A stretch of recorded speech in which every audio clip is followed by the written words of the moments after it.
ये कहानी एक ऐसी फ्रिज की है जिसके अंदर इंसानों की दुनिया की तरह एक दूसरी दुनिया यानी कि पूरी की पूरी सिविलाइजेशन है जो इंसानों की दुनिया से भी तेजी से तरक्की कर रही है। कहानी की शुरुआत में हमें रॉब और गेल को दिखाया जाता है। ये एक यंग कपल है जो अभी अभी एक नए अपार्टमेंट में शिफ्ट हो रहा है। यहाँ पर शिफ्ट होने के दौरान गेल देखती है कि पुराने ओनर ने अपने एक फ्रिज को यहीं पर छोड़ दिया है। ये फ्रिज बहुत ही अलग और अजीब होता है क्योंकि अमूमन फ्रिज का जो पूरा मशीनरी सिस्टम होता है वो पीछे नीचे की तरफ होता है, लेकिन इसमें ऊपर है। इसीलिए रॉब को ये फ्रिज बहुत अच्छा लगता है। वो गेल से कहता है कि ये फ्रिज हमारे फ्रिज से बहुत अच्छा है, क्यों ना हम इस फ्रिज को रख लें।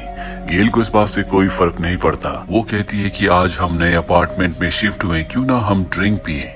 और अब ड्रिंक पीने के लिए रॉब फ्रीजर खोलता है। वो देखता है कि पूरे फ्रीजर में बर्फ जमी है।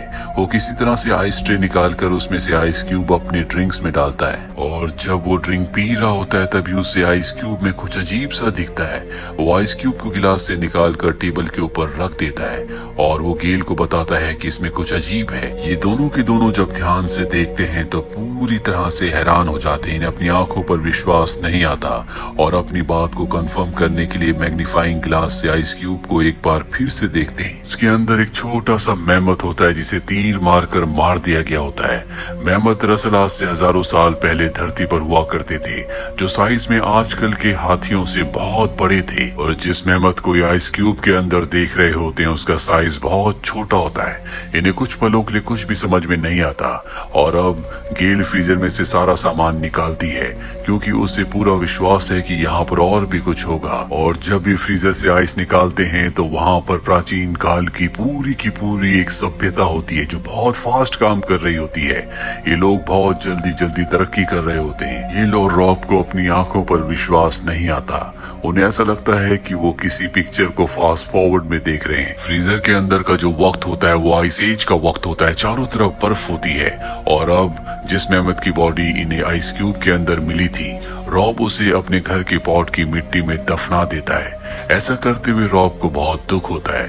गेल कहती कि शायद ये हमारे गमले की मिट्टी के लिए बहुत अच्छी खाद होगी। और अब एक बार फिर से फ्रीजर को खोलते हैं। ये देखकर ये हैरान हो जाते हैं कि चंद ही घंटों में यहाँ की पूरी दुनिया बदल गई। पिछली बार यहाँ पर आइस एज था, लेकिन अब यहाँ पर इंडस्ट्रीज हैं। इतने कम वक्त में यहाँ की दुनिया कैसे बदली ने कुछ नहीं पता। दरअसल फ्रीजर की इस दुनिया के अंदर हर एक चीज बहुत तेजी से बदल रही होती है और ये वक्त होता है 19th सेंचुरी का, जब इंडस्ट्रीज ग्रो कर रही थी, हर जगह कंस्ट्रक्शन चल रही थी और इस फ्रीजर की दुनिया के अंदर भी बड़ी बड़ी बिल्डिंग्स बन गई होती है। गेल रॉब से कहती है कि ये एक अलग दुनिया है जहाँ पर टाइम और तरक्की बहुत स्पीड से हो रही है। रॉब दुखी हो जाता है क्योंकि उसने बहुत कुछ मिस कर दिया। वो आइस एज के बाद की दुनिया को देखना चाहता था कि वो दुनिया कैसे बनी, उस दुनिया में क्या हुआ, लेकिन अब उसने उस मौके को गवा दिया। उनके देखते देखते फ्रिज की दुनिया उस वक्त में पहुंच जाती है जिस वक्त में आज हम हैं। अब यहाँ पर उड़ने वाले प्लेन भी हैं और ये सब कुछ अपनी आंखों से देख रहे होते हैं, जो चंद ही घंटों में सब कुछ बदल गया होता है। ये सब कुछ देखकर ये दोनों बहुत ज्यादा एक्साइटेड होते हैं और तभी यहाँ फ्रीजर की दुनिया के अंदर एक बॉम्ब गिरता है जिससे एक बहुत बड़ा ब्लास्ट होता है। दरअसल ये एक न्यूक्लियर बॉम्ब है। बॉम्ब के ब्लास्ट की वजह से रॉब पीछे हट जाता है, जिस वजह से वो गिर जाता है। उसका चेहरा आग की गर्मी की वजह से लाल हो गया होता है और अब ये फ्रीजर के अंदर देखते हैं जहाँ पर ब्लास्ट हो रहे होते हैं। दरअसल ये एक न्यूक्लियर वॉर है। गेल जब ये देखती है तो फ्रीजर का दरवाजा बंद कर देती है।